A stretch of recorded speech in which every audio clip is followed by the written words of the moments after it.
وأشهد أن محمدا عبده ورسوله اللهم صل وسلم وبارك على سيدنا محمد وعلى آله وصحبه أجمعين اللهم انفعنا بما علمتنا وعلمنا ما ينفعنا وزدنا علما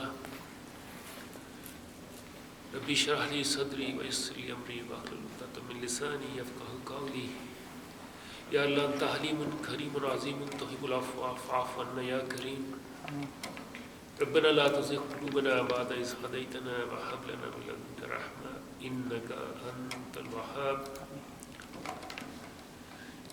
Bismillah and welcome to this fifth session of our thematic study of the Qur'an class. Inshallah, Allah subhanahu wa ta'ala, we seek His blessings and we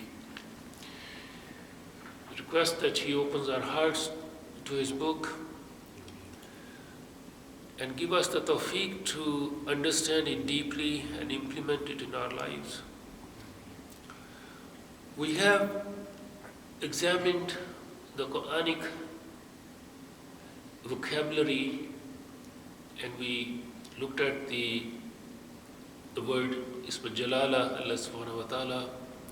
We looked at the aqaid, what do we really believe about Allah subhanahu wa ta'ala, and how scholars have classified some of the fundamentals of what we believe. There's no sound here.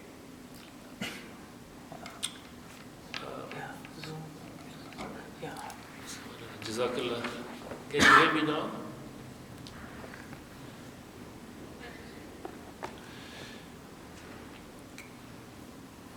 So we began by just saying that we stopped last time at the question of does God exist?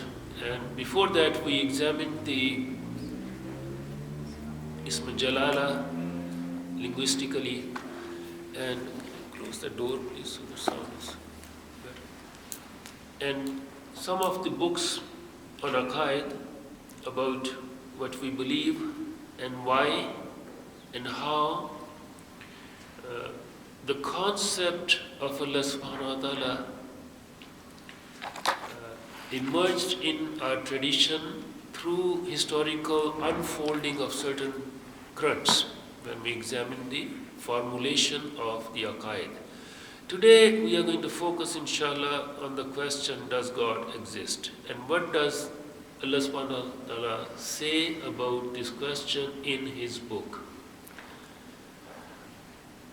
It's a little bit difficult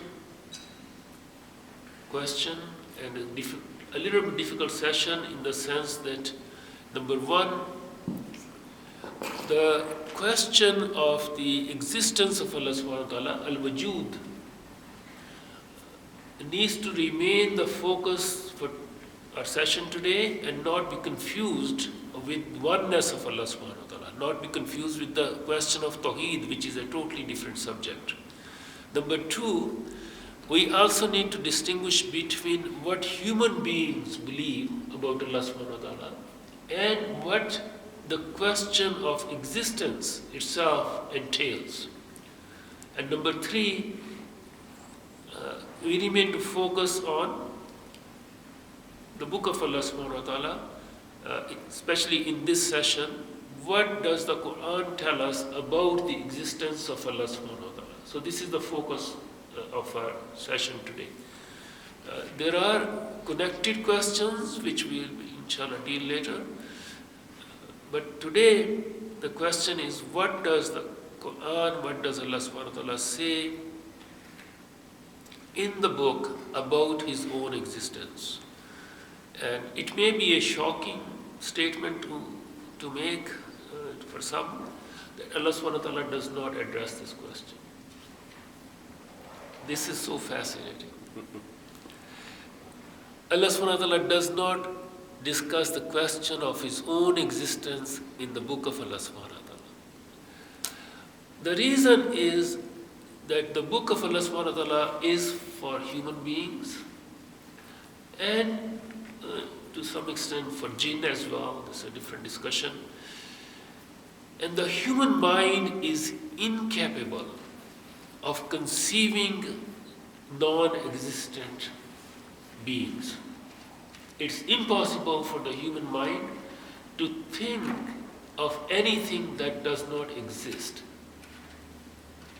That means when we come across the question, does God exist?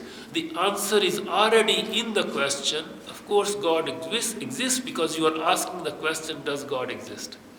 If there was no such thing as God, this question would not come in the human mind. Well, somebody can say, well, I can think of non-existent things. For example, I can think of the red snow. If you look, human mind can think of a non-existent thing, red snow. No, you are not thinking about a non-existent thing. You are thinking about two existent things. One is red and one is snow. And the mind is making an illogical connection between two existent things. Red snow is illogical because snow is not red. But red exists, snow exists. Human beings cannot think, the mind cannot think of anything that does not exist.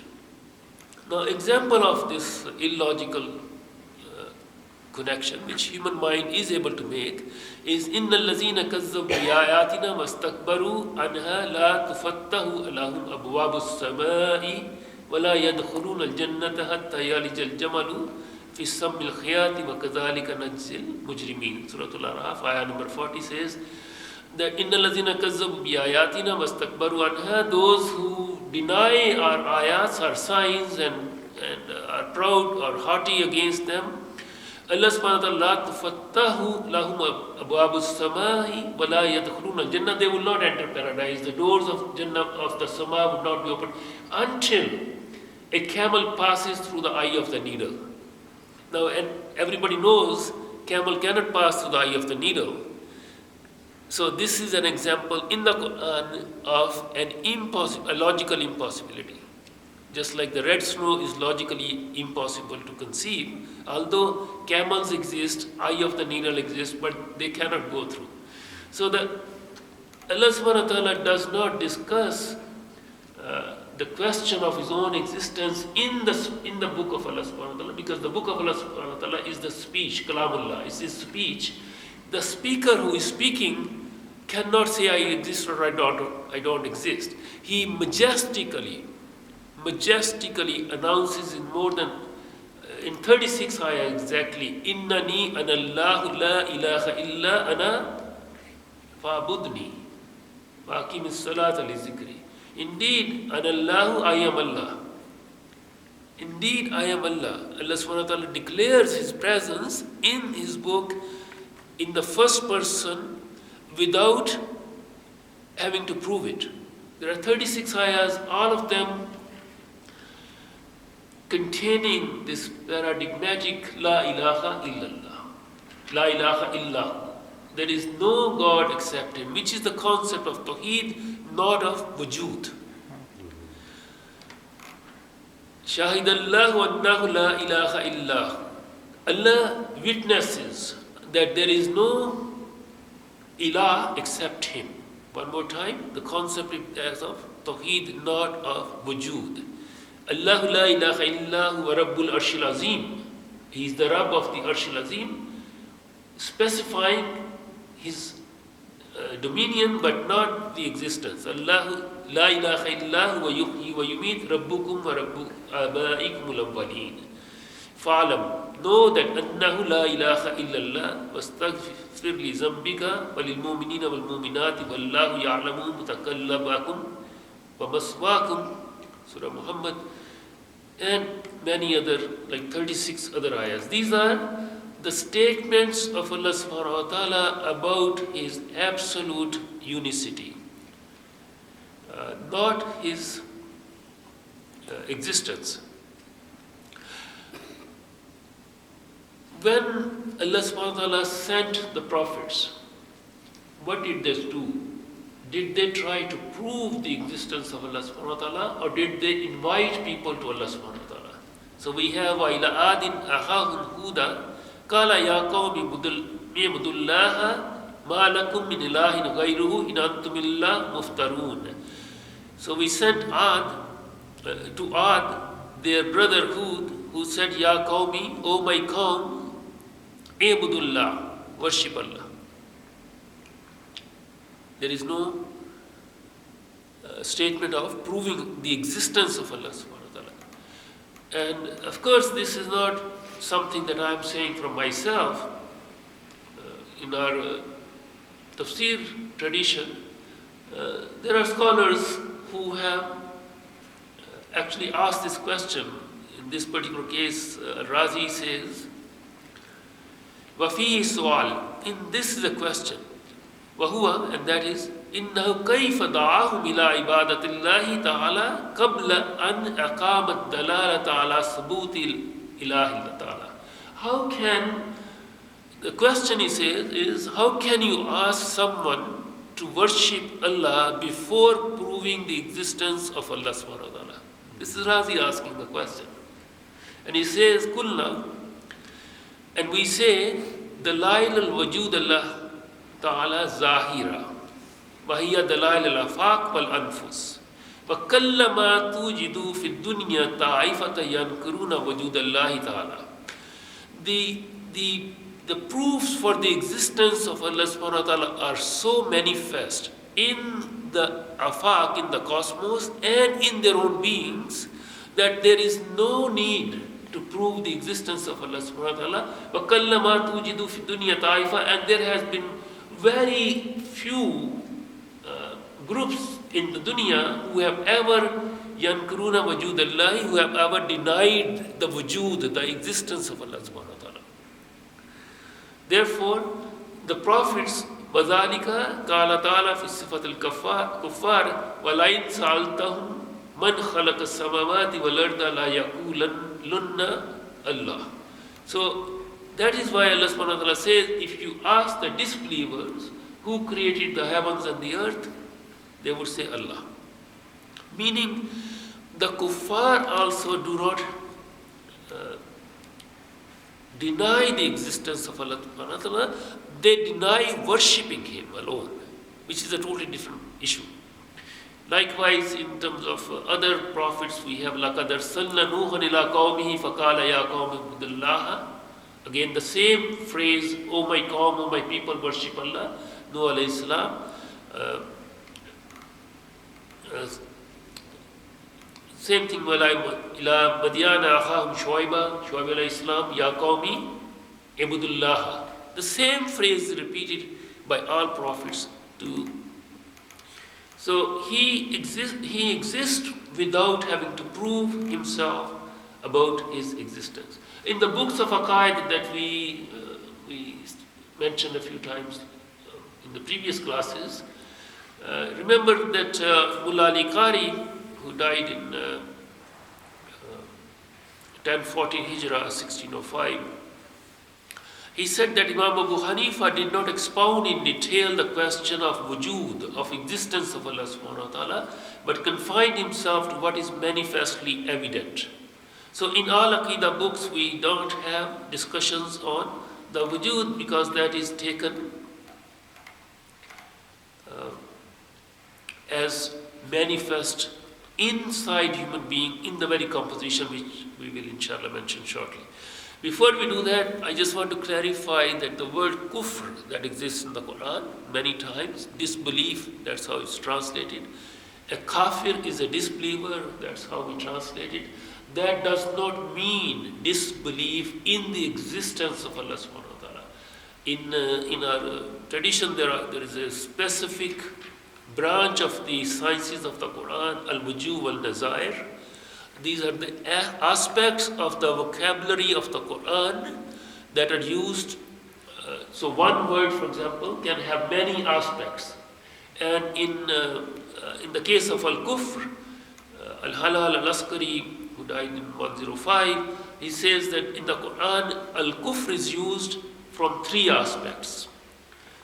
And later on, Ibn Jawzi rahimullah, who died in 597 Hijrah, in his book on the same topic, he says, وَذَكَرَ أَهْلُ التَّفْسِيرِ أَنَّ الْكُفْرِ فِي الْقُرْآنِ عَلَى خَمْسَةٍ.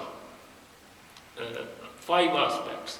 The first is al-kufr bil-tawheed, that is denying the tawheed, denying the unicity, denying the oneness of Allah subhanahu wa ta'ala. Number 2, kufranu ni'mah, وَاشْكُرُوا لِي وَلَا تَكْفُرُونَ. So this is the denial of the blessings of Allah subhanahu wa ta'ala.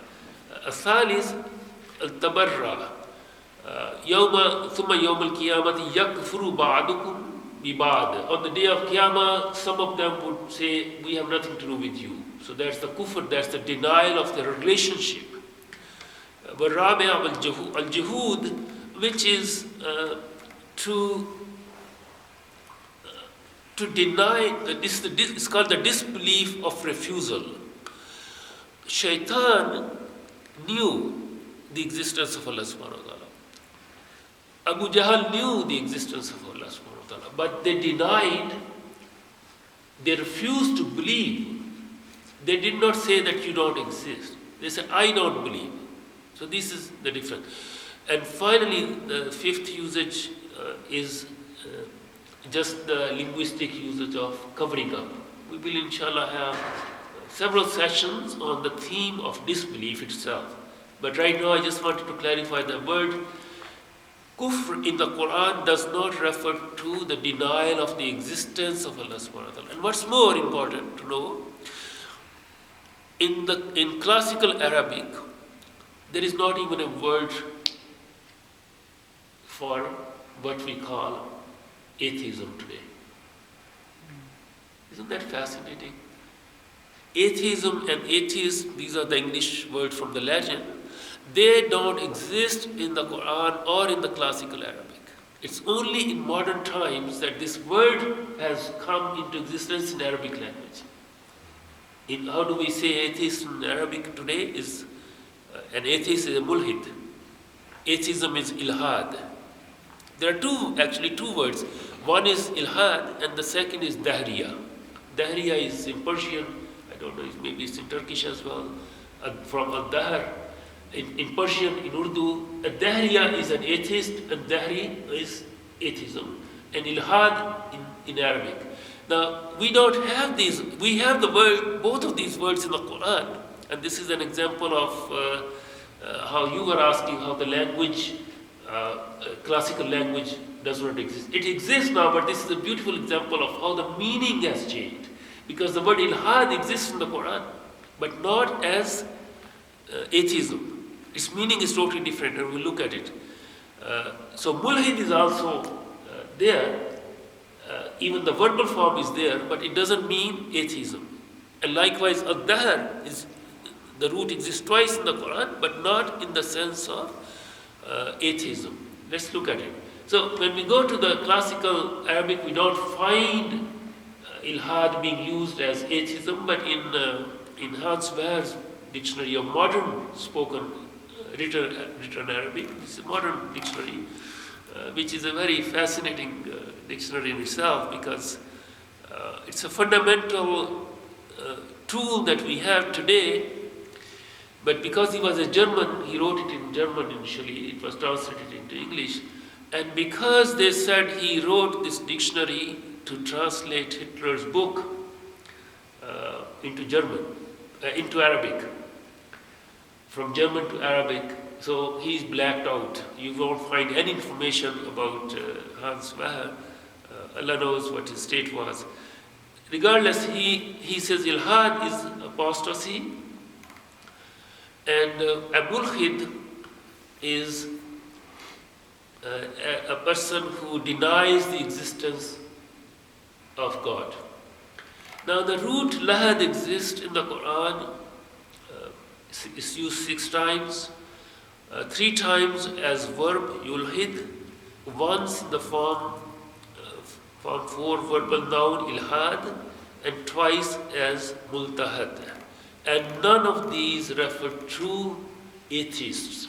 وَلَقَدْ نَعْلَمُ أَنَّهُمْ يَقُولُونَ إِنَّمَا يُعَلِّمُهُ بَشَرٌ لِسَانُ الَّذِي يُلْحِدُونَ إِلَيْهِ أَجَمِيٌّ وَهَذَا لِسَانٌ عَرَبِيٌّ مُبِينٌ. So the translation of the word yulhid is to not to have atheism. الَّذِينَ يُلْحِدُونَ إِلَيْهِ, the one to whom they refer you. So lahad is to incline towards something, is to be going in that direction. In fact, when we dig graves, when the Prophet ﷺ passed away, the grave that was done has a lahad, which means it's in the standing position. So you dug the hole and then it's on the side. So the Quranic usage of the root is always in the meaning of leaning towards, in the negative sense. So, وَلِلَّهِ الْأَسْمَاءُ الْحُسْنَى فَادْعُوا بِهَا وَذَرُوا الَّذِينَ يُلْحِدُونَ فِي أَسْمَائِهِ سَيُجْزَوْنَ مَا كَانُوا يَعْمَلُونَ. And to Allah belong the best, the most beautiful names, Asma'ul Husna. So invoke Him by them and leave the company of those who yulhiduna fi asma'ihim, who misconceive His names. Yulhidun is used here not in the sense of who are atheists, but who say that Allat and Al-Uzza are actually derived from Allah and Al-Aziz. So what they are doing is they are misconstruing the beautiful names of Allah to name their own idols. It's not that they are not believing in Allah subhanahu wa ta'ala. So the word ilhad again is not used. وَلِلَّهِ الْأَسْمَاءُ الْحُسْنَى, and Imam al-Tabari says, وَكَانَ إِلْحَادُهُمْ فِي أَسْمَاءِ اللَّهِ أَنَّهُمْ أَعْدَلُوا بِهَا عَمَّا هِيَ عَلَيْهِ فَسَمُّوا بِهَا آلِهَاتَهُمْ وَأَوْثَانَهُمْ. So their ilhad mentioned in the Qur'an was to make equal their own idols with Allah subhanahu wa ta'ala by saying this name comes from Allah. So this idol we worship has some relationship or partnership with Allah. So it's not denying Allah subhanahu wa ta'ala. Likewise, all the other usages in the Quran, of all 6 usages of this root word have the same thing. Now, if we look at the second word, al-dahr, again, al-dahr is used twice in the Quran and it literally just means time, totality of time. And it's only now that in modern times that the word has started to be used, dahri or dahriya, referred to atheists and atheism. The dictionary says now, the modern dictionary says this. Even the Kashaf of Muhammad Sabir al-Faruqi al-Tahanavi, who died in 1745. This is an Arabic dictionary, Arabic to Arabic dictionary of the technical terms. And he defines al-had or dahriya in the sense of atheism. So, but his definition is firqatum min al-kuffar dhahabu ila qadam ad-dahr. It is a party, it's a group from the kuffar, from the disbelievers who conceived dahr as qidam, as eternal. This is a very important aspect of the Quran that we need to internalize and have an understanding, because we have an ayah and then we have the hadith of the Prophet ﷺ explaining what dahr is. This is a hadith, inna dahrahu wallah. Ad-dahr is Allah.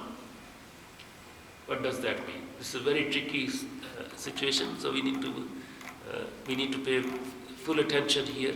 The hadith in both Sahih Bukhari and Sahih Muslim, and in the version in Sahih Bukhari, it says, قال النبي صلى الله عليه وسلم قال الله تعالى. This is hadith al-Qudsi. Allah the Most High has said, يوزي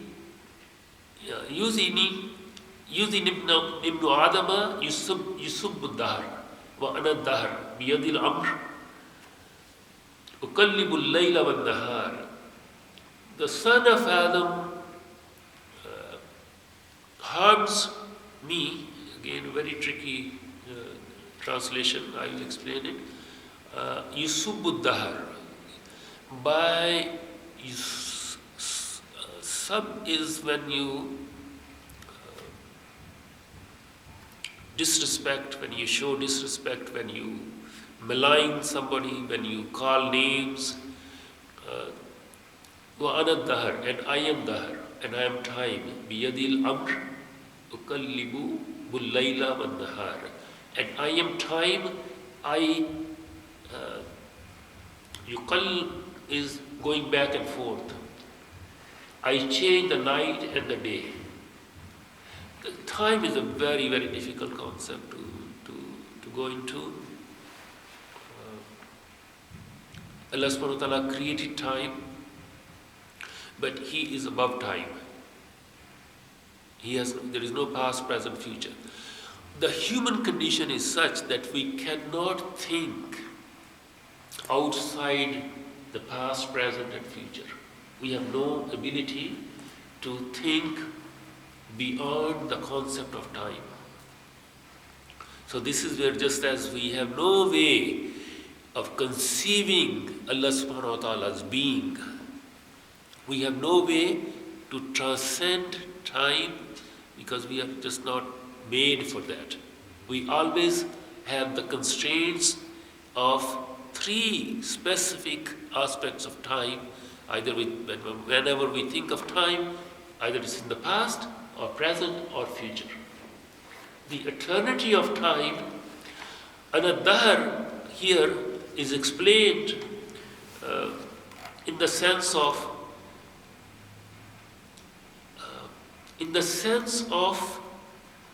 total, absolute control of Allah subhanahu wa ta'ala in the manifestation of existent beings in His creation. It's a very difficult concept, because what human beings associate to time, this is what is being said. What human beings associate to time is actually done by Allah subhanahu wa ta'ala. So when they say, oh, this time, so it has destroyed me. No. Time has no power to destroy you. It's the deeds you are doing, and it's the consequence of the deeds that Allah subhanahu wa ta'ala has written that you are referring to. When people say, oh, time just gave, what a blessed time I had. I have this huge amount of flock of sheep or cattle or land or properties, etc. Time has been great for me. No, it's not the time. So the concept is not to associate anything with the time excluding Allah subhanahu wa ta'ala. There is one ayah in the Qur'an that is sometimes confused as if Allah subhanahu wa ta'ala is talking or saying something about His existence. And this ayah is in Surah Ibrahim. قَالَتْ رُسُلُهُمْ أَفِي اللَّهِ شَكٌّ. Because translations are so difficult, so tricky. قَالَتْ رُسُلُهُمْ أَفِي اللَّهِ شَكٌّ فَاطِرِ السَّمَاوَاتِ وَالْأَرْضِ.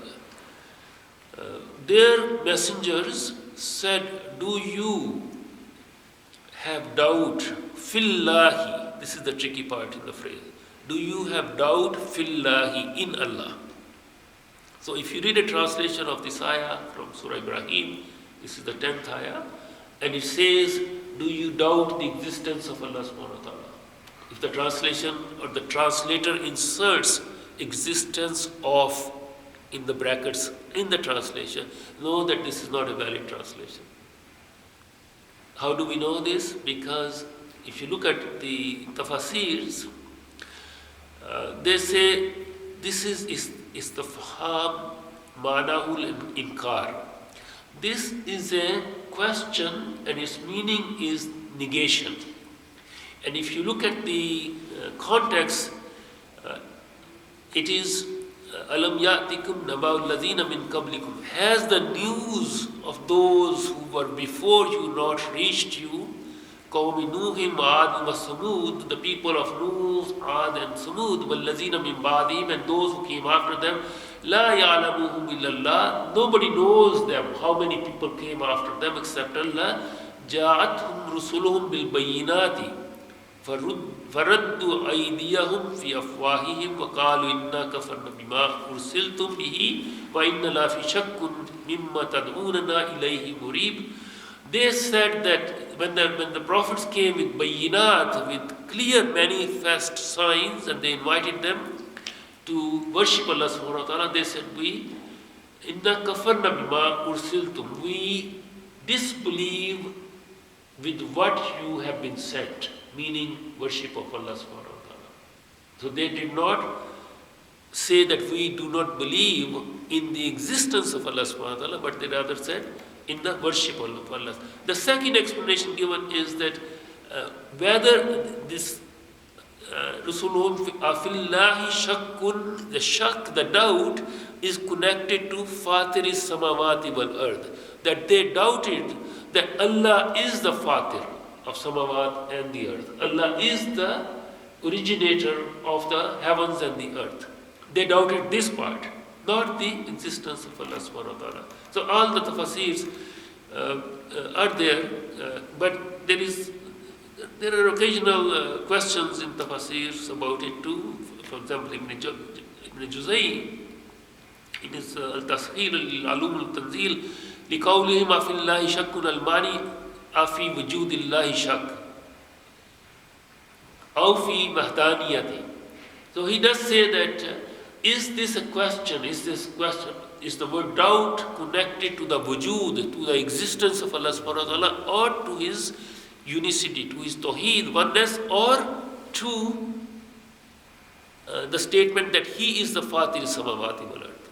So he does say that, but he says then in response that there is no doubt, nobody can even doubt the existence of Allah subhanahu wa ta'ala, because in the very constitution of human beings, in our very makeup, Allah subhanahu wa ta'ala has put something called fitra.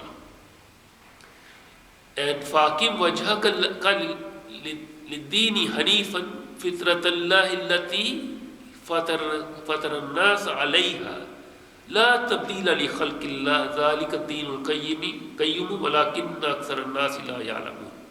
This is a foundational ayah of the Qur'an in Surah Rum, ayah number 30, which says Allah subhanahu wa ta'ala has fataran nas alayha. Allah subhanahu wa ta'ala has originated humankind, human beings, on fitra.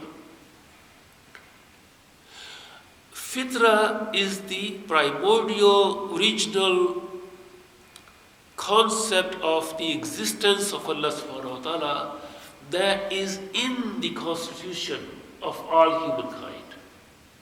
Therefore, the question of existence of Allah subhanahu wa ta'ala never arises, because it is in the makeup of who we are.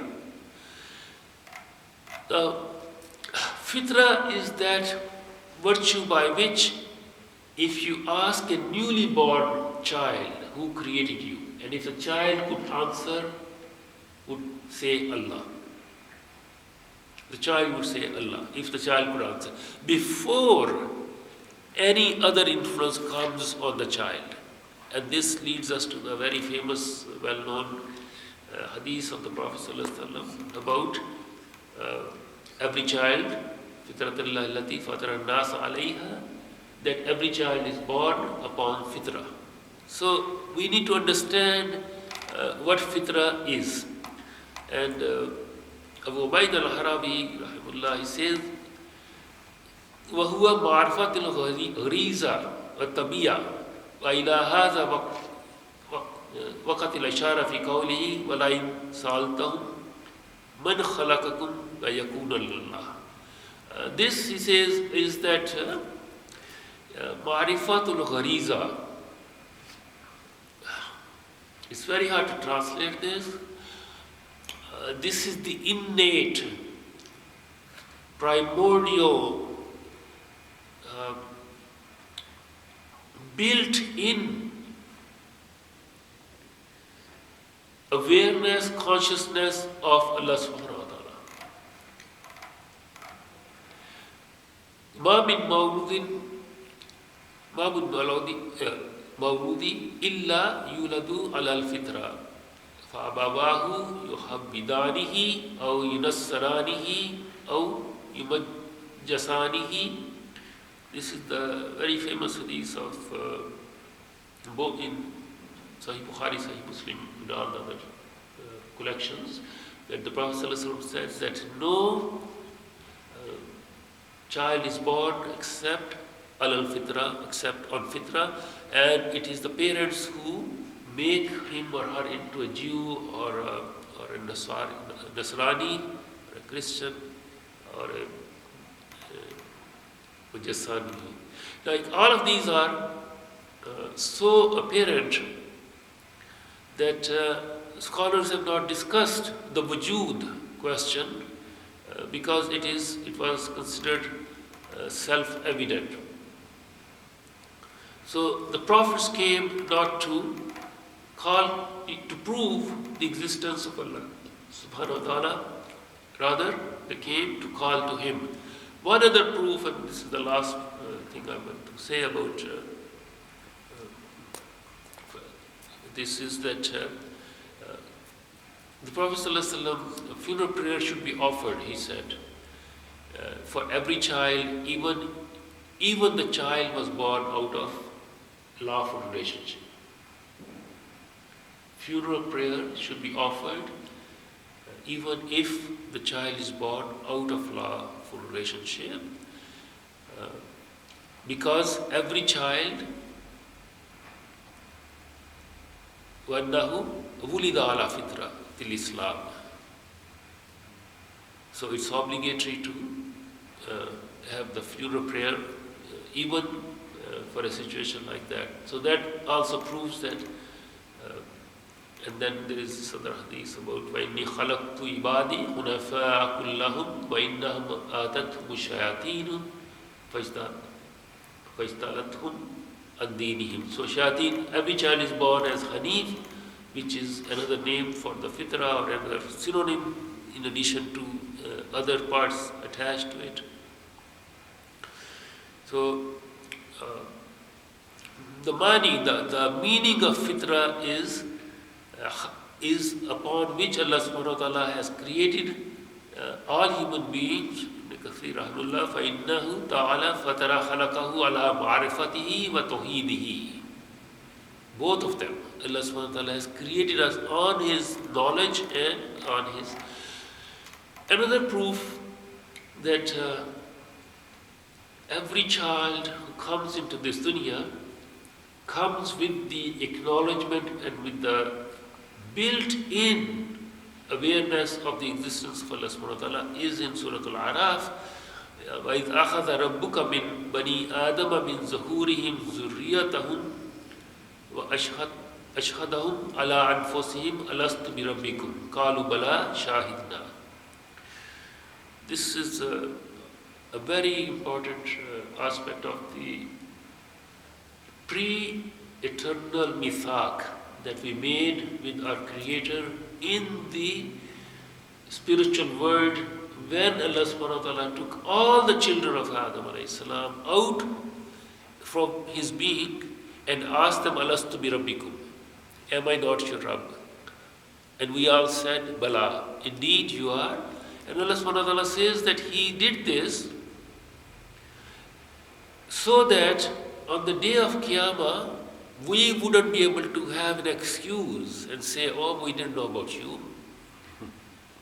He says, أَوْ تَقُولُ إِنَّمَا أَشْرَكَ آبَاؤُنَا مِنْ قَبْلُ وَكُنَّا ذُرِّيَّةً مِنْ بَعْدِهِمْ أَفَتُهْلِكُنَا بِمَا فَعَلَ الْمُبْتِلُونَ. Are you going to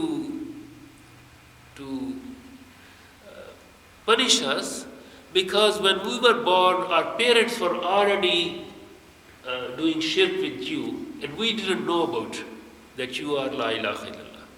Allah subhanahu wa ta'ala says that this mithaq, this covenant that He made with all children of Adam alayhi salam before they come into this dunya is a built-in mithaq in the very constitution of every single human being.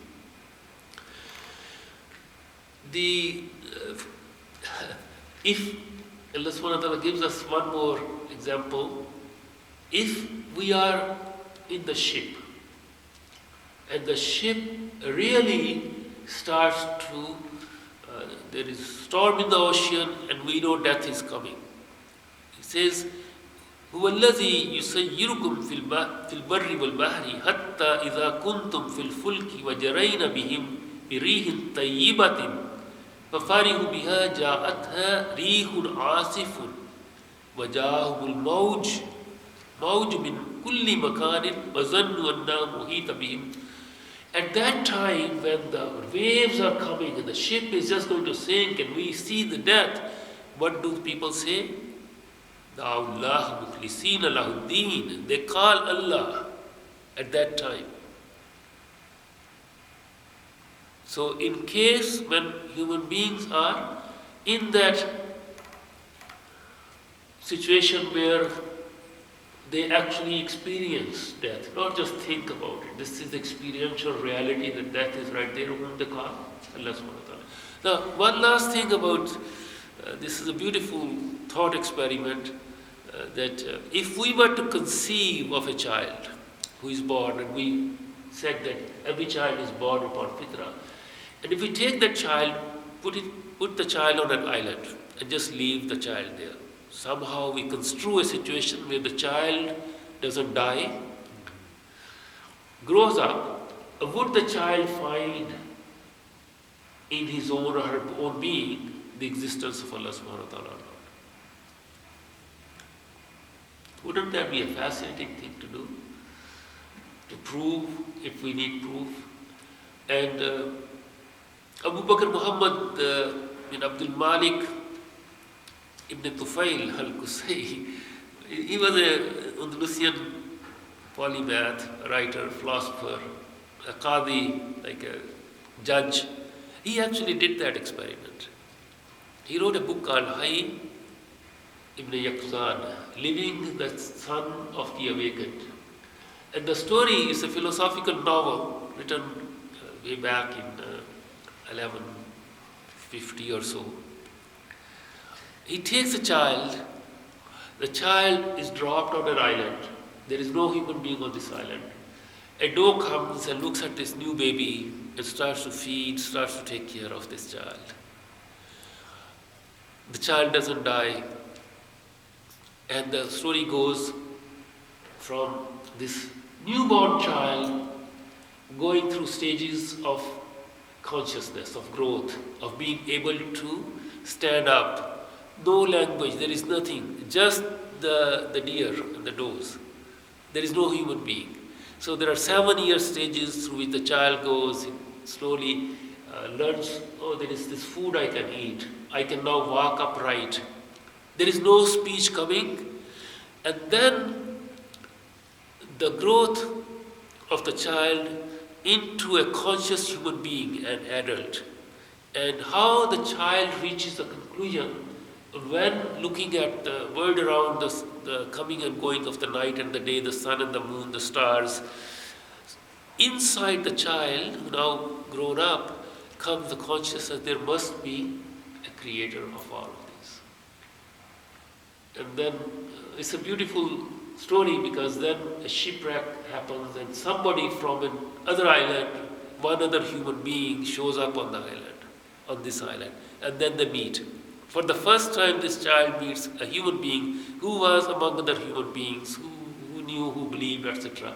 And then he teaches him language. For the first time, there are words being spoken, and then they interact with each other, and then they exchange their views about the existence of Allah subhanahu wa ta'ala. And the story goes on to both of them saying, oh, we should go and live among human beings because we should teach them what we have discovered. And then they go back to the island where the Absal, where the other person comes. It's an experiment in the sense of. Now I want to quickly come to the last part. I said that we need to remain focused on the book of Allah subhanahu wa ta'ala, but with this exception that we want to really look into the present contemporary situation in terms of the belief in the existence of Allah subhanahu wa ta'ala. So this will be just a little sidetracking, but it's so connected with the reality of where we are right now. And there are two aspects to it. Number one is the question of the existence of God, however people conceive in the broader contemporary world, everywhere. There are surveys actually being done of how many people, the percentage of people who actually are atheist, meaning who say there is no God. And they make big news when they say the belief in God has decreased in America. And you look at the numbers and they say, well, 19% now do not believe. 19% do not. 81% people in America still believe in some God. Likewise in Europe, there are surveys ranging from country to country. I'll put the link in the class notes, inshallah, about the percentage of people who actually are saying that they do not believe. And as I said in a previous class, that this is a unique situation in human history where the number of people who classify themselves as atheists has risen to the levels that it is now. 20%, 15%, in some Scandinavian countries it's 30%. But the rest of the world, like out of 8 billion human beings, they still have belief. They believe that there is, whether they worship or not, that's a separate question. The existence of. Now, supposedly we have set up our systems, political systems, on democratic principles. So the question that, for you especially, if this is the rule of the majority, and the majority, 80% believe in God, why we have the system taken God out of the system itself? Supposedly this system is democratic, the majority rules, but can we go to the parliament, national parliament, and talk about God? When we make laws, can we say, well, God says this, we believe in God, whatever the diversity means? We cannot speak of God anymore in public domain. If you speak of God in public domain, in the parliament, and the worst case scenario is in the academy, in the university system. And within the university system, social sciences, natural sciences, they have made these rules. You cannot talk about God. You believe in God, but you leave the God behind. When you come to the lab, you put on this lab coat, then God doesn't matter. You don't talk about God. How is that possible? And why is it? If people still have belief in the existence of God, they say it's easier to deal with situations like this, but it's also configuring the contemporary world as a godless world. Our systems need to have no reference to God. This is something to think about. But more importantly, as individuals, what happens when we come across the question, Mom, I do not believe in God anymore. What do we do? We have a friend, we have a cousin, we have a son, we have a daughter, we have a neighbor. We come into a situation where this happens. So this is where I will inshallah finish, so we have some time for questions. Existence of God, existence of Allah subhanahu wa ta'ala is not an intellectual question. It's a light in the heart that Allah subhanahu wa ta'ala casts. When a child, a son, a daughter, a friend, a brother, a sister comes with this, we need to separate the question of existence from the belief in this one very person. And that means a veil has come on the heart. A veil has come on the heart. So the response is not intellectual discussions or thought processes or going through the mind. It is in the lifting of that veil. that has come over the heart that is clouding the presence of the existence of Allah subhanahu wa ta'ala in that being. It's difficult in emotional situations, but there is no other solution than to lift the veil from the heart that has stopped to recognize the existence of Allah subhanahu wa ta'ala. Inshallah, I will stop here. May Allah subhanahu wa ta'ala keep the luminosity and the nur of His existence in our lives.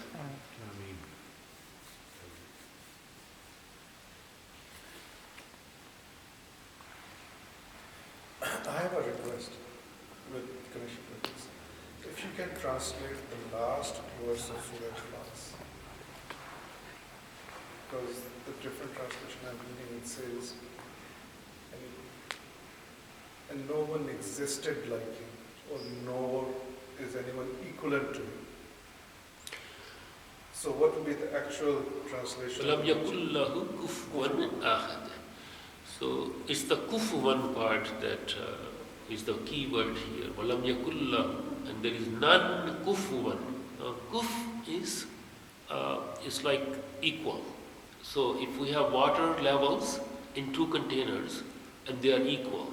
So this ayah and the whole surah is actually about the absolute unicity of Allah subhanahu wa ta'ala, who is a samad. Remember when we did the samad, and He didn't give birth to anyone and no one, because that becomes equal. Lam yakul lahu kufuwan ahad. So the last ayah refers to absolute negation of any comparability, anyone coming close to Him. And when we, inshallah, in future classes, our focus is going to shift on actions of Allah subhanahu wa ta'ala. So the word walam, does it translate to does not or did not? Lam is absolute negation. It's a harf al-nafi. It's the nafiya, meaning past, present, future, ever. It is something that multiplying with zero, everything, like absolutely nothing, never. In both spatial and temporal sense, meaning never was, never is, never will be, at any level of equality. Yes. You mentioned every human being has fitra in them, and so you spoke about the story of if people were drowning and they would pray to Allah. So, say for example, if every human has belief built in them, does that mean that those who lived in a world where Allah was something else to them, for example, if it was an idol, but because of their forefathers and ancestors, you say for example, the indigenous people in this country, before Islam came or before Christianity came, then does that mean they go to Jahannam because they didn't know, or is it something else? Let me just repeat the question for the online audience. The question is that those who lived in historical time, in the past, like people on this continent, for example, who did not receive the message of Islam and who did shirk, who associated others, right? Is that the question? Would they go to Jahannam or not? That is the question. The number one, I don't know. Nobody knows who is going to go to Jahannam or Jannah. We don't know. We seek Allah's mercy on that day when the decision is made. The question in general terms has been answered many times in our tradition about the fate of those who didn't receive the message any time. Any prophet didn't come. They just were at a place and a time where they did not have access a true message by any messenger. What is their state? Number one is that Allah subhanahu wa ta'ala says in the Qur'an that there has never been a nation to whom He has not sent the message. So, our human history, we have very small section of recorded history. We don't have the complete picture.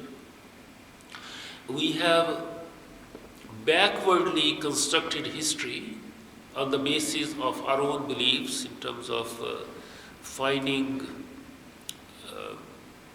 objects in the graves in Egypt, for example, and these ihram in the Egyptian pyramids. They found these mummified people with utensils, with gold utensils, and then we made stories about their beliefs, and with varying degree of authenticity or logical consistency. But the Quranic picture is that there has never been a people without receiving a message. Second, over time, the message becomes distorted. Every civilization that has existed, every people have gone through the same process of distortion, even in the time of at the time of the birth of the Prophet Islam. The Hunafa in Mecca, this was one of the questions as well from the audience. The people in Mecca, for example, there were still there were people who were called Hunafa, who still had the authenticity, the authentic message going back to the time when Ibrahim alayhi salam came and left behind Zurriya, left behind his progeny. They still had some belief system, although what happens in terms of corruption, the first thing that is corrupted in terms of actual reality of our life is the practice. So the Hajj was there, the Quraysh went to Arafah, and then they said, oh, we don't need to go to Arafah anymore because we are the hosts. We are the people who are taking care of the house of Allah. So why these are people coming from outside? They should go to Arafah. We don't need to go. So the practices become corrupt, and the aqaid also become corrupt over time. But those who were born at a time when they were left to their own fitrah, this is to answer your question, what would be their state? They didn't have the authentic knowledge of how to worship Allah subhanahu wa ta'ala. But because Allah subhanahu wa ta'ala put His presence, the consciousness of His presence in the fitrah of every child, and then Allah subhanahu wa ta'ala gave resources to children, to every human being, to think. The resource of aql, for example, the ability to see, ability to deduce. Maybe everyone is not able to do that all the time.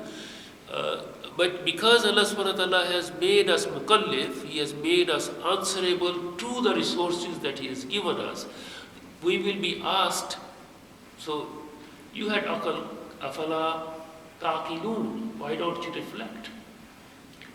You have hearing, you have sight, you see the signs.